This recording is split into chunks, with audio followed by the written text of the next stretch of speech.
Radio Show. Welcome, welcome, welcome. I am here with my girl, Beth Pearson, who is I happen to be living with right now. She's also my roommate and our guest today, and Shelly Shell Williams and DJ Kid Disco. So we are going to jump into some conversation right after the break. You know how we do it. See you guys soon.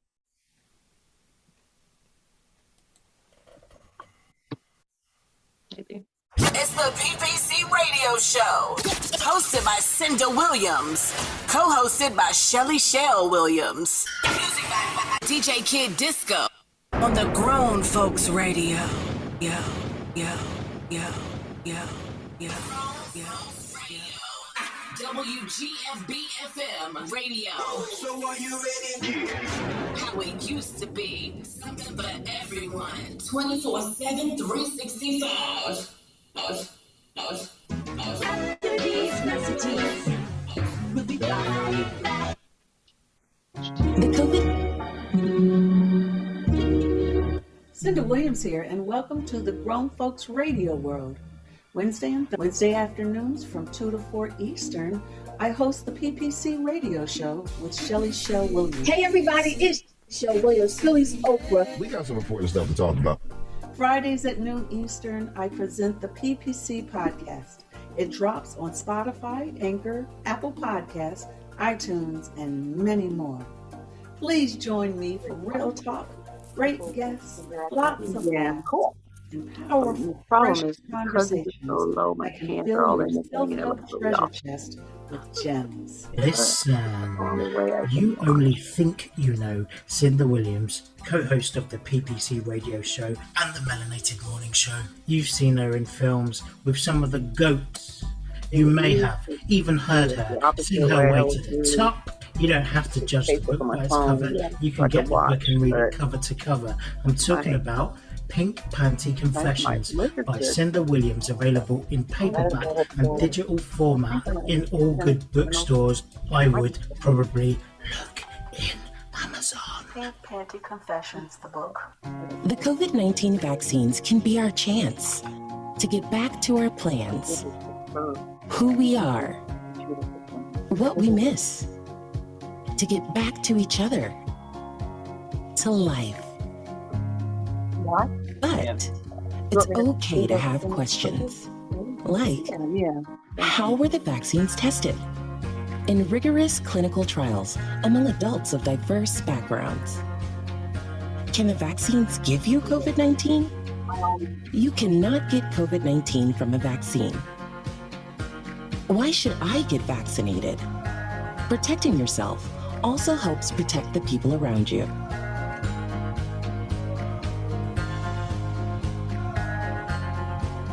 Find the latest information at getvaccineanswers.org.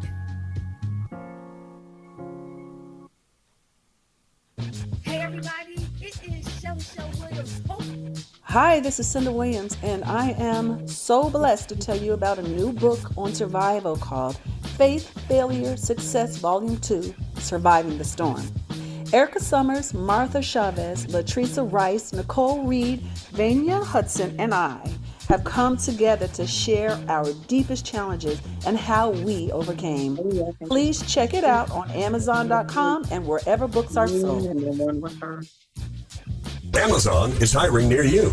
Earn a competitive wage and start as soon as 7 days. No resume or experience required. Health and safety are a top priority with all of Amazon's roles and sites. Amazon is taking precautions in their buildings to keep people healthy. Go to Amazon.com/apply. That's Amazon.com/apply. Amazon is an equal opportunity employer.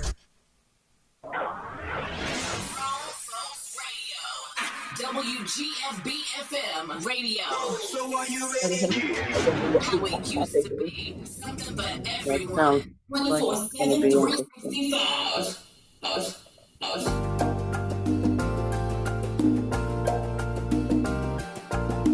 PPC, PPC, PPC, yeah. PPC, PPC, CPC, yeah. Join me so we can grow together. Conversation, get that healing. listen. Share with your best friend. Tell them come hear this. Yeah. Don't you dare miss your blessing. These powerful lessons. True confessions. Yeah. BBC. Yeah. A powerful tool for you. BBC. Yeah. A powerful tool for you. BBC. All right. Welcome to the PPC Radio Show. So, I want to say thank you to DJ Kid Disco, Shelly Shell Williams, and Thibaut Pearson for being here. Before we move into our first segment, I really want to say a friend of mine, Evan L. Lee, who helped me do that jingle. I provided the music from Dr. William E. Smith, and he and I came to the lyrics, sang the song. And so I'm very excited to say that he's got an album coming out. So you guys got to check it out. His name is Evan L. Lee. Go to YouTube and subscribe. He's got a country pop album coming out, which was a shocker. I would have never thought that that's the type of music that he would come out with first, but he's doing it and I'm very excited. So he's obviously a friend of the show, and I'm going to have him on as soon as his stuff drops. But I just want you guys to support him, Evan L. Lee. Okay, now, so Beth, you've watched the show a few times, so maybe you know what's coming. But Shelly Shell Williams, she leads the segment, so give it to her, Shelly.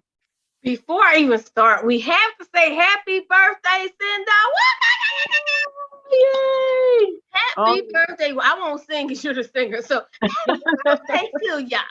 So anyway, Ben, I know you know what's coming up. So we want to get your true confession. And I hope you've been thinking about what your true confession is. Wow. Okay. Because then we all have to follow suit. And I know it's going to be good. Wait a minute. Oh, no. Why would she be thinking about what her true... Because I know she's seen the show many times, so I know I would have been thinking about. Who's thinking about that, Shell? For real. She knew she was coming on job. She could have been thinking about it. Shell, who's thinking about that, though? Well, what's your true confession, Beth? My true confession, down and dirty. Wait a minute, hold on to say after dark. Wait a minute. Oh, yeah. I know you. I'm not going to do after dark. Does this include a duffel bag or any type of carrying apparel at all? You remember everything. You remember everything. No, I just remember certain things, and that's a good one, though. Yeah, that still kind of scares my soul to even think about what's in the bag. But anyway, sorry. So give it to us, Beth. True confession. I will. All right. A true confession, I walk around in fear about 90% of the time. Fear of what, though? Just fear? Fear of everything. Fear of everything. You would never think so, because you're so like, ow. You're so like, I got this. You wanted me to dig. Mm-hmm. You did. He said, I dug deep. That's the truth. Mm-hmm. You know? That's definitely a true confession because I've never heard it and I've known her over 30 years. So and that's something, and now you know you want to go deeper. So we're gonna let everybody follow suit. Then we're gonna come. I know we're gonna dig deep in this. We're gonna have to come back. So go ahead, Cinda. So yes, fear is a definite issue. It's a generational curse from my family. We on the Williams side. My mom's side is a different kind of, that's more of a lack mentality. But on my father's side, we all have issues with fear. We had a lot of really horrible deaths early in my great grandfather, my uncles were all lynched. My grandfather's sister drowned. My grandfather's brother died in a plane crash. So there's this level of fear that was in him and was passed down to his children and is passed down to us. And so we are trying very hard to break that curse and just live. live. And it's definitely, I mean, I know I've had fear of success, even more than fear of failure. I've had fear of success because I've known enough successful people that are miserable to make me, be wary of what that means and what I'm willing to give up in my life. So yeah, fear's a big thing for me too. Big, it's big.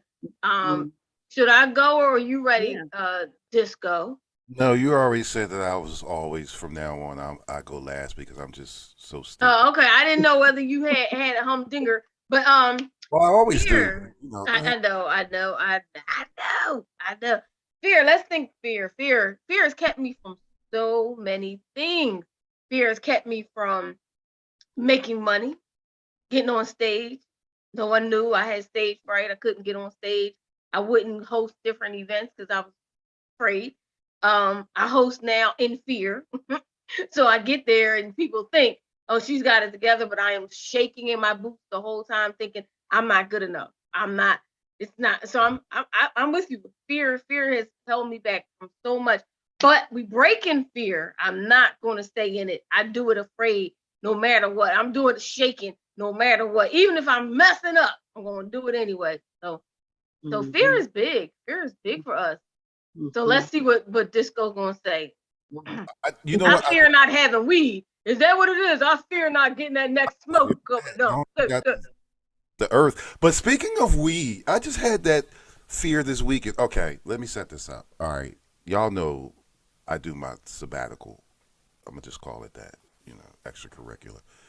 So my extracurricular supplier gave me something different called Gorilla Glue. And I can honestly tell you I was high for 3 days and I was scared out of my life.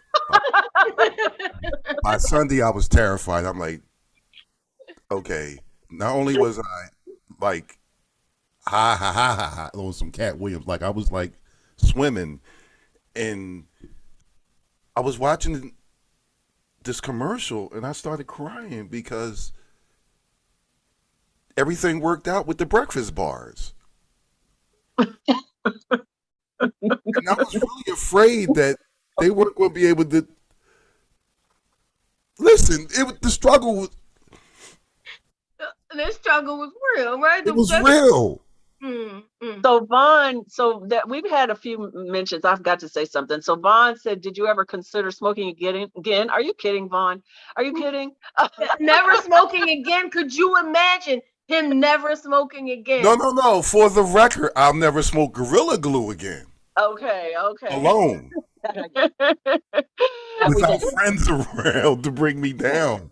So fear is sincere because I was really afraid to open my eyelashes. Like I was. Yeah, that's a bad trip. Hey James. Hey Monica. Hey Monica. We got Monica Kit. Monica. Hey Monica. Hey Monica. Hey the Monicas. They both said that they've had some issues with that themselves, that they think that fear has held them back on making some steps. I'll read exactly what Monica said. Fear is in her as well. Monica Kit, I believe I've hurt my career as well as opportunities for my children by living in fear. Yeah, I think that we all have PSD. Is that what it's called? PTSD sometimes. Fear PTSD is real. It is so real. Yeah, it is because we've lived through a lot of turmoil, a lot of things, and PTSD is real. It is because I was upstairs earlier and I had to put something back together and it was Gorilla Glue and you're stupid. just Joel said he has PTSD. Yeah, I think we all have a level of it, at least, have a level of it. I know coronavirus caused a lot of that in people, and people are still afraid. I know that any trauma in your life, but especially if you're a veteran and served out there, that is a big issue. And if you've been abused anytime, that's why I said relationship PTSD. That was gonna write a book about that. Relationship PTSD is real. I mean, and all jokes aside, I mean, it really did happen. But all jokes aside, I think there's been times when I've been on stage and I'm terrified, and I literally have to go into a zone where I have to focus everybody out, and especially if I'm in the middle of a competition and we're like in the second or third round where I'm going against a heavy hitter. I literally have to block the whole crowd out. And yeah, I still have stage fright. I've always had stage fright. Myself, believe it or not, I have to picture myself in the basement, and that's the only way that I can get the routine off with as so that's your anchor. That's your anchor to keep it real for yourself. For me, you know what I do? It's really kind of weird. I use my fingernails and I cause pain in my hand. I squeeze my hand hard enough so that it's like that pain keeps me grounded, and so it helps me get things done. But did you do that in front of somebody? Because that was in a movie. I'm telling you that maybe somebody stole that from you, because I saw that in the movie. You know, they really. Yeah, it was in a movie, and he did it so much that it put blood in his hand. Wait a minute, hold on, girlie. What the hell was you watching? It was a movie. He was scared in a way, and that's what he did. The person did. He did exactly what she said. I'm telling you, somebody must have watched you on a movie set and was like, "I'm gonna put that in a movie." It was a movie. I don't remember what movie it is. Anyway, Beth. Let's talk to Beth. Let's Such a weirdo sometimes. Yeah. So I am not a weirdo, Beth. Yeah, so but that's a real thing. I didn't know anybody else did it, but that's how I get through my beginning jitters. Usually when I sing, that's what I do. And in the midst of it, if a fear comes up, I'll do that. I'll hurt myself a little bit in my hand with my nails, and it brings me back. It's like a grounding mechanism. Monica says, I'm waiting for your segment on the news, kid. Your insides are going to be stuck together.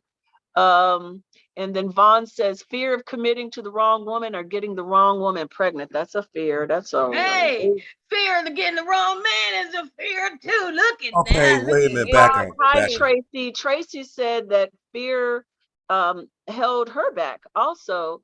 So it's a common issue that we're all working through. But I do want to move on to a little bit with Beth, because we're going to do our show a little different today. DJ Kid Disco has some news or a hot topic that he wants to dive into after the break.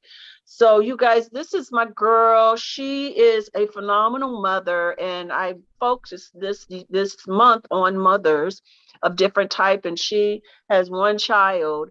So you want to tell a little bit about your journey before we? Sure. So I married fairly young, and I had my son when I was 29 years old, and then unfortunately divorced his dad. But fortunately, we were lucky enough to rise above all of the nonsense that can sometimes consume a divorced couple, and we co-parented raising Jordan. I feel really well. We didn't have to still love each other, but we loved our child and always made joint decisions together. And one of those decisions was my ex-husband was Jewish and I'm Christian. So I felt it was very important to give my son the gift of faith.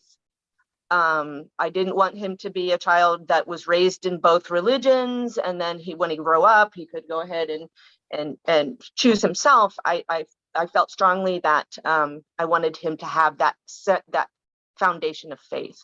So we decided, and my ex would not consider him being Christian, so we raised him in the faith of Judaism.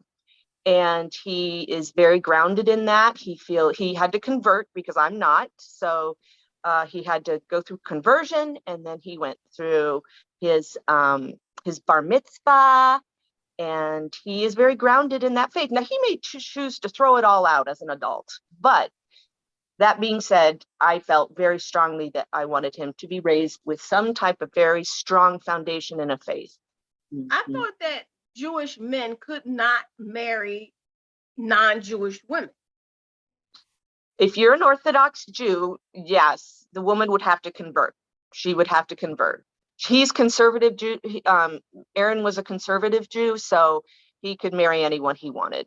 But if you're Orthodox, which is the highest level of Judaism, I think, then yes, your spouse would have to, if they are not bar bat mitzvah, then they would have to convert. Yeah. So it's hard to say because you don't have more than one child, but based on other relationships, do you feel like this helped him and like really grounded him? I think so. I think so. I look at, he's 26 years old. So we all know what we were doing at 26 years old. But he does celebrate all the high holidays. He has a very strong Jewish circle of friends because he did go to a Jewish day school, 3rd grade through 12th. So a lot of his friends are Jewish. And even though they don't go to synagogue every Saturday, hopefully Saturday, they do all get together and celebrate the high holidays. So I do think, I look back to the times in my life where I've been, or I felt lost, or that no one would, and I always reached back on my faith, and I would go to church, start going to church. I felt a comfort there from feeling lost. And so hopefully that's what I've given Jordan. So he can, as he traverses his journey in life, he has that one little pocket of safeness. So Beth, I got a question for you. Yes. Holidays? Yes. Is that he celebrates Jewish holidays, and I really don't make a big fuss out of Christian holidays. So it's always been the predominant Hanukkah, Passover, Yom Kippur, Rosh Hashanah, those are the main holidays. And yes, he celebrates them, and I celebrate them with him. Okay, so you basically just went in with whatever he was going with. You mentioned that you co-parent and it was a joint decision, and you do it well. Is that the reason why you moved to San Diego? Was that your ex-husband's choice to go to San Diego? He got a job. So we worked in Phoenix, and he got his corporate headquarters was out here in San Diego.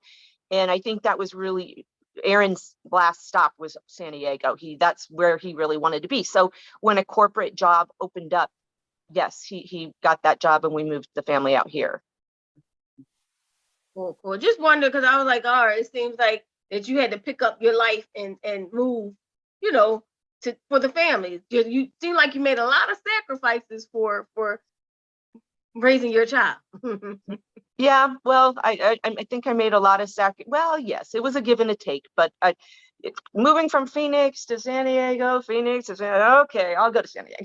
But I did really have to start over here with my career wise, because in Phoenix, I worked at the Arizona Republic, the newspaper, for about 6 or 7 years. So I really had to kind of start at ground zero out here, which took me a while, but it was worth it. And Jordan grew up a very California kid. By that, he surfs, he snowboards, he's, so he's very into his California-ism. So I know that you also worked part-time at a time so you could raise, because you really wanted to be engaged in his life. And so where does that come from, that desire to really be engaged? I grew up a latchkey kid. Both of my parents, I think mine were the only 2 parents on our block that both parents worked full time. So I was a latchkey kid. So and we walked to and from schools. So I always came home to an empty house, and I just didn't want that for Jordan if I could. I mean, out here it's so expensive. Both parents do have to work just to make ends meet, but I got into a situation where I didn't have to do that. And for a nice block of his life, I was able to drop him off at school, pick him up from school. I volunteered at the school, so I was very present. I made snacks after, that little cookie cutter mom, and we would share. I think those were nice times when we were able to share our day, his day, my day, and got to spend a lot of really good quality time together. And then, of course, they get their driver's license. You never see them again. So I do cherish those times because I never had them as a child. Yeah, I know. I kind of did the same thing. Yeah. Yeah, I gave up everything to be a part of Sophia's life. I mean, I worked at her schools. I was that basketball mom. I was always there because both of my parents worked full time, and we weren't engaged that way. My dad, more than my mom, always supported as much as he could. When I was a gymnast, he was at my meets. And, all of us were athletes of some sort. And my father was there as much as he could because his dad wasn't there for him. My mom, she was there for especially my entertainment things. I started getting creative, but to actually be involved and engage and help you with homework and all that kind of stuff, I didn't have any help. I don't even know how I passed. Because you're smart. That's what it is. So y'all want to ask any more questions of Beth about this topic before we go to break? I just wanted to say, if you didn't get to hear the podcast, what the dynamic was that your parents were divorced, Beth, right? And your father actually got custody. What was that like living with your father and your mother on the other side? Because they normally don't give custody to a male parent. And you're a female. You know what I mean? My dad, I always had a very strong connection to my dad. My mom spent a lot of time about my mom, and she wasn't the most nurturing parent. If I had to say, the nurturer in our family was my dad. He was understanding. He was a badass, don't get me wrong. He'd shake you like a stick, but out of the person who was compassionate and nurturing, my dad was more that way than my mom was. And I was of the age where I could choose, and I chose my dad. So yeah, I was of that age. I mean, I'm sure my mom could have fought it, but so it was your choice alone. Yes, it was my choice. Oh wow. I didn't understand that from the podcast. So, because that's a difficult situation to have to choose a parent in court and in front of people. Oh my goodness. Wow. Yeah, it was not the easiest, but I think I made a good choice. I think I did the right thing because my mom's life was pretty chaotic from that point on. I mean, my dad offered her a lot of stability in her life, and when she didn't have that stability, her life went a little awry.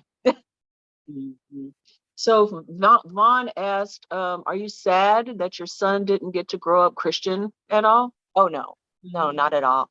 He shares. I mean, my whole side of the family is Christian, so he witnesses big holidays especially when we go out to my sister and my brothers. But no, I'm really I'm very comfortable with his foundation and his morals and his values and where he sees himself fitting into life. Okay, all right. Well, we're gonna go on and go take our break so we can get back because I really want to know what Kid Disco wants to talk about. This sounds very like it's gonna be fun. So I don't know if it's gonna be fun, but I'll just put it out there. It's gonna be deep and intense. Shelly and I were talking about it before we got on the air, and it got deep.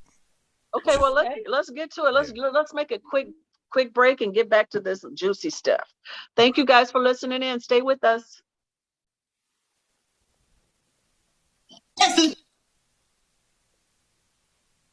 Maybe. WGFB FM radio. So are you ready? How it used to be. Oh, Diane, you hot. I see you sweating over there. You're gonna hear it now. So you're afraid? I never knew that. I hide it well, don't I?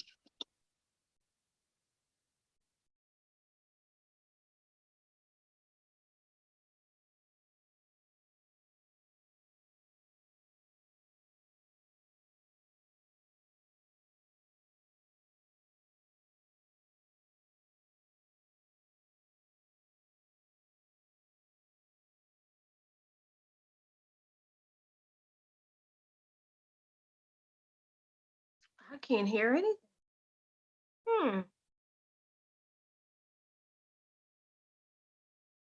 Facebook, we are still here. Hey, I guess we're not going to hear those commercials. Okay, so Facebook, we are still here. Yeah. Anyway, so y'all keep sticking around. This topic's going to be good. So Joel said that he's happy he did Christmas, but he didn't go to church when he was young. So, everybody has their own experience. I was very entrenched in the church for the first part of my life. And then once I moved away, I had spent so many days of my life in one church or the other constantly that I was like, I need a break.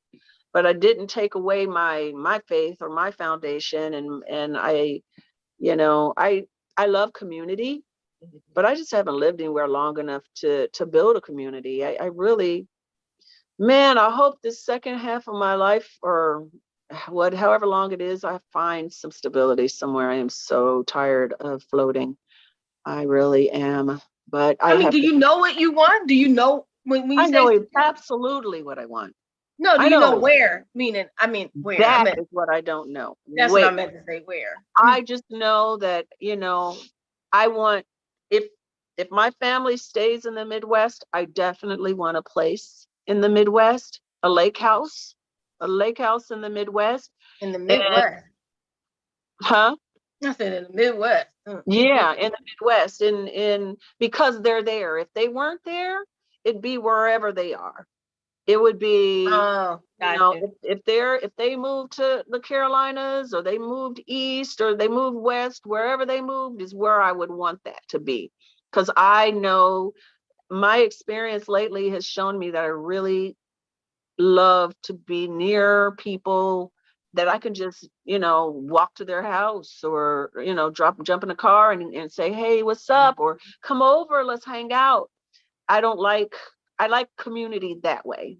Me too. No one understands that, but you and I'm telling you, most people, I just want to move. I'm like, no, I want to live near my family. It's nothing like you those special times, hanging out on the weekends, being with your family, nothing like it. Just so I can say I want to move. No, I'm internally peaceful, so I can be wherever I am with my family and be okay. No one understands that. It's crazy. I'm with you.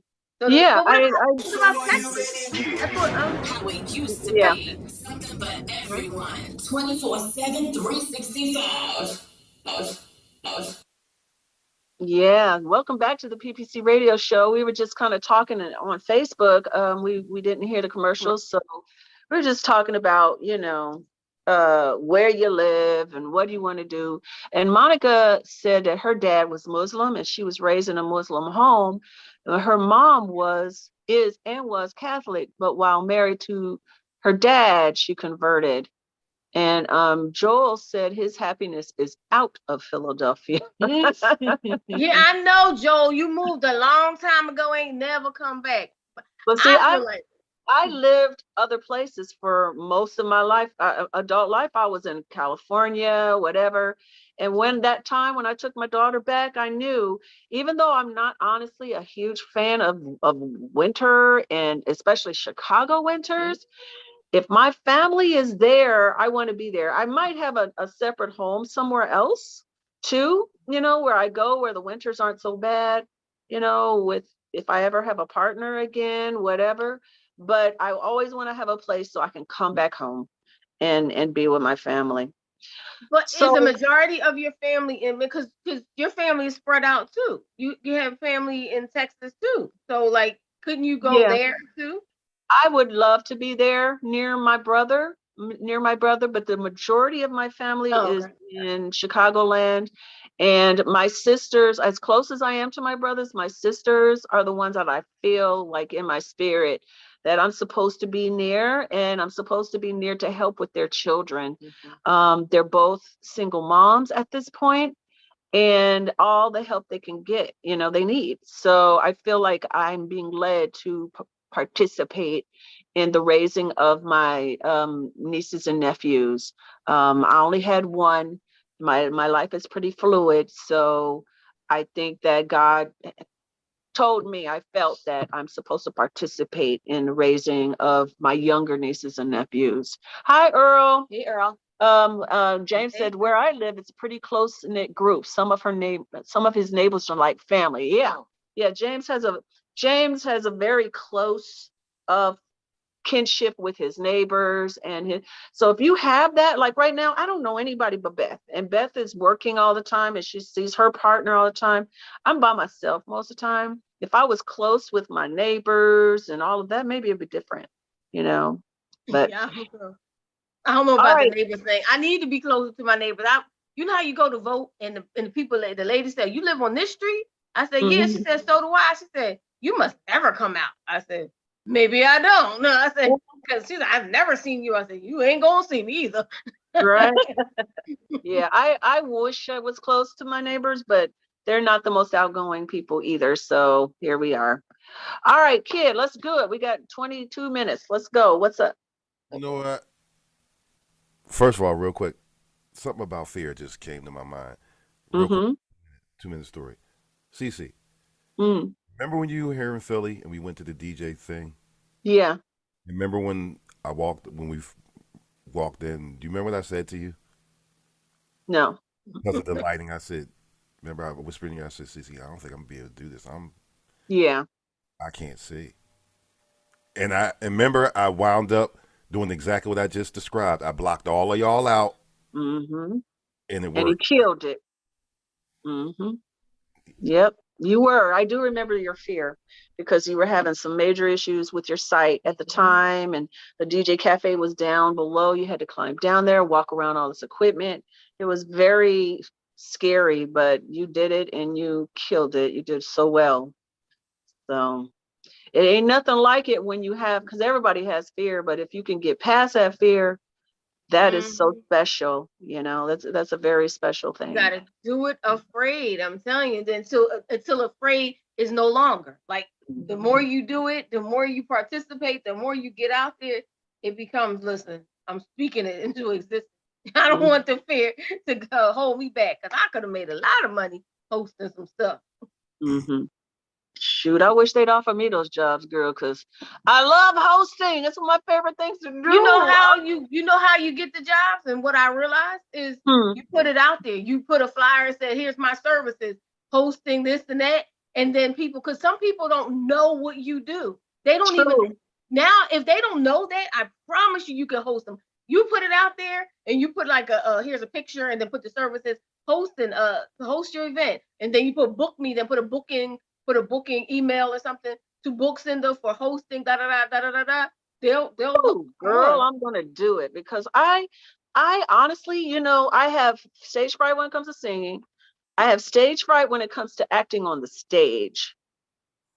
But hosting, I have no fear. Really? I love it. I love it so much. Listen, that's why I love doing radio. It's similar. It's not similar. It's not. It's people looking at you. And it's, never mind. We'll get into that later. Listen, real quick, before I'll remind me to tell y'all the story, girly here. Anyway, so this got deep, and I was talking to a young lady, a female, and y'all two girlies came up. Me and Shelly. Yeah. So what the topic is about is work wives, work husbands, work spouses. Oh, work wives and okay.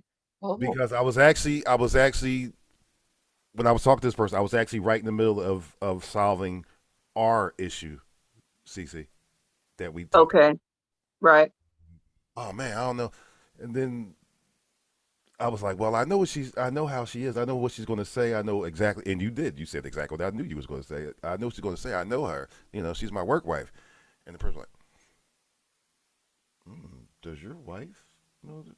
I don't like that term. I'm like, why? Work wife. Everybody has one. We work together. So is Shelly, but see, Cinda more so than Shelly, because me and Cinda worked together side by side for what, 2 years straight now? Every week. So it's to the point now where I know what Cinda's I'm your work wife side joint, Cindy's your work wife and I'm your work wife side joint. Is that what it is? I gotta be side joint. No, you the sister girl. Like that's how that goes, Sean. I'm your sister wife. No, you the sister girl in the yeah. You the side joint. Yeah, pretty much. So the topic was it got kind of intense. Like, well, I just as a woman, I don't think that sounds good. I'm like, but you can have work husbands. Yeah, that's different. That's cool, but what? No, I don't think it's different. I feel like work wife, work husband, I don't think it's appropriate. And I know it's a thing, but I don't feel it's appropriate. I don't think it's cool. I remember at when I worked at this one place recently, and the guy was married, and this guy and this girl, they did lunch together every single day. He was always in her office. They was always in each other's office. And I'm, work-life chatter. We chatter. Shell, can I tell you something? Mm-hmm. That wasn't work. They was doing it. Apparently someone asked and they kept saying they wasn't, but in they our was chatter, doing it. we right. chattered. That's not what I'm talking about. That's not what I'm talking about. No, but that's what he called the work wife. They was doing it. But that's the thing. You see what you just did? That's a double standard. You're saying to me, listen what I'm saying. No. You're thinking that they're doing something, but they're work wife, work husband. So if I'm a wife home, I'm gonna think the same thing. Why are you spending that much time? Why you gotta be with this person? I'm not with it. Not with it. Look at it this way. It's like as if me and Cinder were cops, right? And we're partners, right? Mm-hmm. So we're driving around in that squad car every single day, 5 days a week. So Cinder being a female, and she does this now. Cinder being a female, there's certain things that she's gonna like put your glasses on, stop squinting, that type of stuff. Mm-hmm. Or when she was.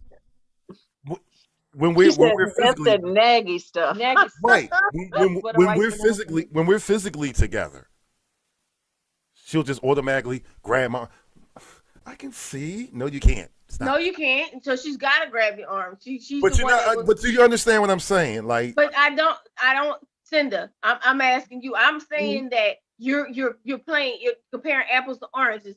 That same situation at the job, they were doing the same work wife, work husband thing. So is it appropriate? No. Cindy, you think it's appropriate? Beth, do you think it's appropriate? I think it's semantics. I think it's semantics. I think that, what one person calls a work wife or work husband is not the same as what someone else calls a work husband. Like, I would never do what you're saying those people did. Yeah. I would never do that. I would never be in somebody's office all the time. I would not do that to my husband. If I was married to someone, I would never do that to them. But I know that when you partner with someone of the opposite sex, or maybe of the same, if you rock a little different way, you can get to know each other very well and help each other in ways that the normal coworker might not do. And I think that's what Eddie is saying. I think his level of what a co-wife is very different than what those people did. I wouldn't call it that. I wouldn't call it a work wife or work husband. I would call it a partner. He's my co-partner when it comes to radio. So Seabreeze. Okay. So what am I? What? Okay. Mm-hmm. What am I? He said, "What is he?" You're my partner when it comes to broadcasting, and you're my friend. You're my friend. And the reason why, I help you when I'm by your side and you might not see the step is because I grew up doing that my whole life with my mother. Mm-hmm. I was always leading my mother and making sure that she was safe. So that is a natural inclination for me with everybody, even people I don't know. If I see someone stumble, I'm going for them to help them. And I've had to get used to like saying, I'm sorry for touching you or whatever, because my instinct is to help someone that needs help. But hold on. But it's a great instinct, because I would have let you fall, Disco. But anyway, hold on. But to another level, because this is what this young lady also said. Mm-hmm. If it were her, I'm not gonna be cool with it until I meet her first, until I meet Cinda first. Like she wouldn't be, and I'm like, wow, I wonder if. Well, go on. I can say that probably at every station that I ever worked at, I had that type of relationship that people would say, "Oh, you guys sound like you're married." But 90% of the time, it was because I would squabble with this person. You know, why don't you stop chomping your gum? Why don't you, because we sat next to each other. There was no going out for lunches, and there was no going in each other's cubicles. It was more of if I was labeled that, or if we were labeled that, it was probably because of how we argued and picked at each other, like squabble. Yeah, that's true. When you do that, and I don't do that with anybody except for whatever man I'm sleeping with. I don't get into squabbles with people, and if I do, I don't like it. There was this guy that I was dating, and that should have been the flag. I needed that flag because we argued all the time, and I ignored it because I was attracted to him. I loved him. I ended up loving him, but we argued before we were together, and I should have known, this ain't gonna work. Okay. Me and Cinda we do have this chemistry. Everybody says that. Just about anybody. Beth, you said it. Me and Cinda have a natural chemistry, which is funny because I was scared to death to interview her the first time. Was he not? I can't do it. I can't do it. I'm scared to interview Cinda. I can't do it. I did not say I was scared. I'm scared. No, I'm just messing with y'all. I'm just playing. So, but you can. I'm gonna say this. We definitely we work well together. He's funny to my serious.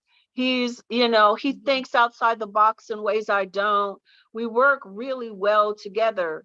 But on that same note, I always wanted to meet Carmen.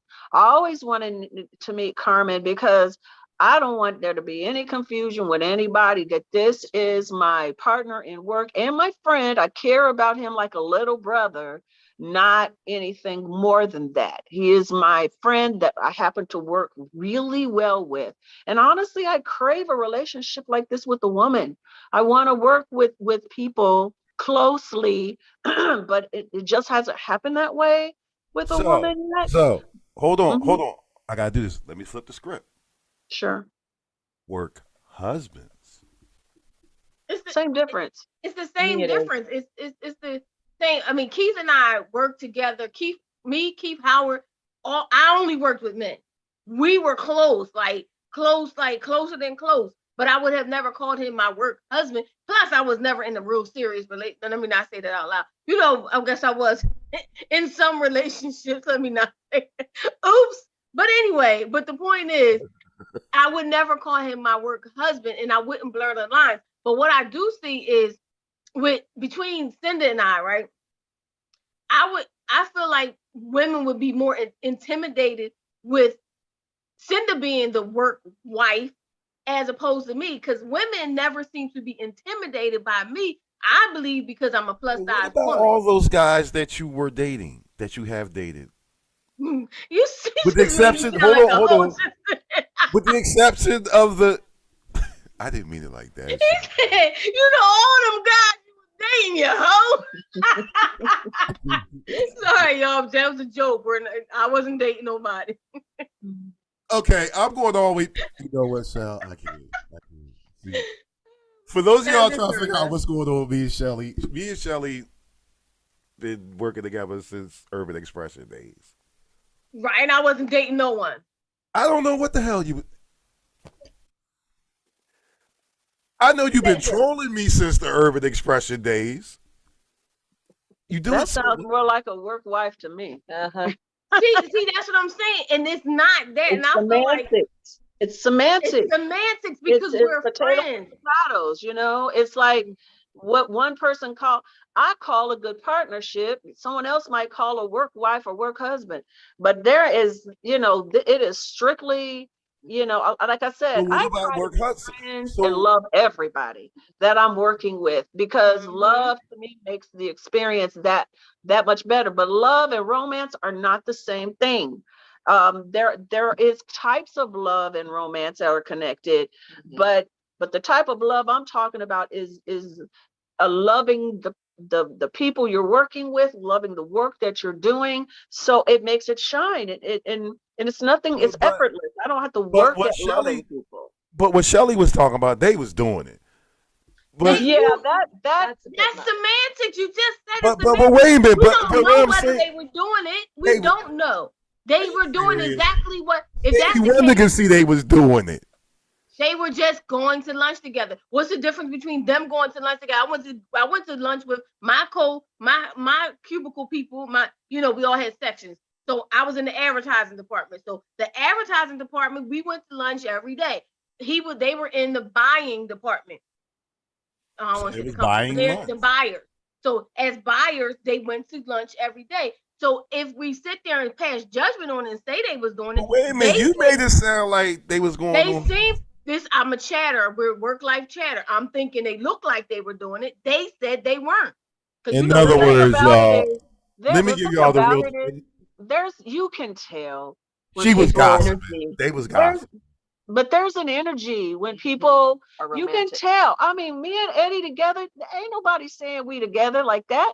We're more like brother and sister. That energy is not there. You can tell when there is something more. The way they touch each other, the way they soften their tones. There is a definite difference. And they going away on secret lunches. Yeah. They just went on their lunch together. But the girl was super beautiful, so I can understand why he would want to go. She was like, seriously, like I was like, oh, she's, you know how you have those people. Wait a minute. Are you trying to say ugly chicks don't cheat? I'm not saying that. Oh man, now you didn't mean. I didn't say ugly people don't cheat, but she would be the one. If I was the wife at home, I would feel some type of way because she was, But what about the husband? Wait a minute. What about the husbands? What about these darn husbands? The point is, husbands or wives work. I don't want my man to have a work wife, and I'm sure whoever I'm dealing with wouldn't want me to have a work husband. Yeah, and there can be emotional connections too. Yes, it doesn't have to be. I mean, like if you are talking, I had this experience too. The guy I was with would tell people at his job all kind of shit. I'm like, how come I don't know this? Oh man, hold on real quick. That's exactly what this young lady said. She said a wife would feel some type of way that you at work having all this slack jaw with a woman, but you not talking to me. Maybe his wife's a dingbat. I don't know. I mean, it happens. I think that's unfair though. I feel that's unfair. So he went to work, right? Then you feel some type of way, like you're giving all that I want away. So why am I even here if you're giving all your talkings to communication? I had that issue, and it hurt me. I mean, it went so far as this part. My guy went and bought a car without my knowledge, but told everybody at his job so much that they like chipped in to help him buy it. I didn't know shit. Excuse my language. I knew nothing about him buying a brand new car when I needed one, by the way. This is his second vehicle. And I don't have a car. And he's up here getting a brand new freaking car. And everybody at his job knows about it but me. And then it was just constantly happening. And for him, so he was doing like a poly thing, a polygamous relationship with his folks at work. He was married. He wasn't telling me nothing. I would find out so much information about him from his coworkers. I'm like, how do I not know this? You know what I'm saying? How do I not know these important things? They had this big event. They had this big event where you had to dress up and get all fancy to go to this thing. And I found out about it the day of. The day of. So that came to an end. Amen to the end. Amen to the end. Yeah. But those are the things that will concern you because you get too emotionally close to the people that you're working with. And that's the problem. And because you spend 8 hours, your 8 good hours, your good hours, like your mentally alert hours. You spend your good 8 hours with your job. By the time you get off of work, you're tired, and you don't give that same energy to your mate. So you're not like, I'm all talked out. I'm all talked out. I don't want to talk anymore. Ooh, I hate that. Don't you? Because you gave your good 8 hours to these people over here. You talked, you communicated, you had lunch, and then you come home and you tired. I just want to chill. I want you to talk to me. What if you're married to like Edith Bunker or Cole Brown? I can't stand you. I can't stand you. That you're like doing a reference that neither one of us understand. None of I. Okay. Edith Bunker is, Edith Bunker was Edith Bunker. Oh, Edith Bunker and Cole Brown from the from Martin. Stupid Cole. Okay. Kind of ditzy, stupid Cole. In other words, what if you're married to a complete, like, what if one day you just wake up and you're like, I married a complete idiot? Then that's a problem you're going to have to fix. Fix it at your house. I think it's a slippery slope if you're at work and you are sharing too much of your personal life. No, what I mean with is, the opposite sex. No, what I mean is, Shelly said, no, y'all said talk when you get home. But what if when you get home, you're talking to the brick wall, like, hello, wall, because your spouse is an idiot. And you know what happens? Then you go and you deal with your work wife or your work women, and that's where you get all your outlet from, and you're not giving it, Slippery slope. Yeah, it is. But Vaughn said, and I hear you, Vaughn. He said, Edith Bunker is who you are committed to. Amen. Ooh. Yes. Ooh, Good one, Vaughn. And he said, and don't marry a complete idiot. James said the best relationship to have is when you both work together. I don't think I agree with that. I think you should both support each other in your work, but my experience with someone that you're working with, unless y'all have a very special connection, it's not hard. easy. Hard. It's not easy because you can take certain kind of comments and whatever from someone at work that you can't take from your husband or wife. Mm-hmm. You know what I'm saying? You just, there's another slippery slope in Plus, that, I'm alone away from you. Sometimes you do need that separation. All right. I agree. I think you do. But when you're emotionally attached to someone else, another female, if you're a man, than your wife, then you have issues with your wife that y'all need to figure out. You need to figure it out. So that's just my opinion about it. I never call a man husband unless he got a ring on his finger. And so, but again, it's semantics. I don't think DJ Kid Disco means that in that way. It's just the word. It's the words you're using, but it doesn't. Well, I guess you should not be calling us work wives and me a side joint or a sister girlfriend on the side. Because you the sister girl, you the side joint, so you know.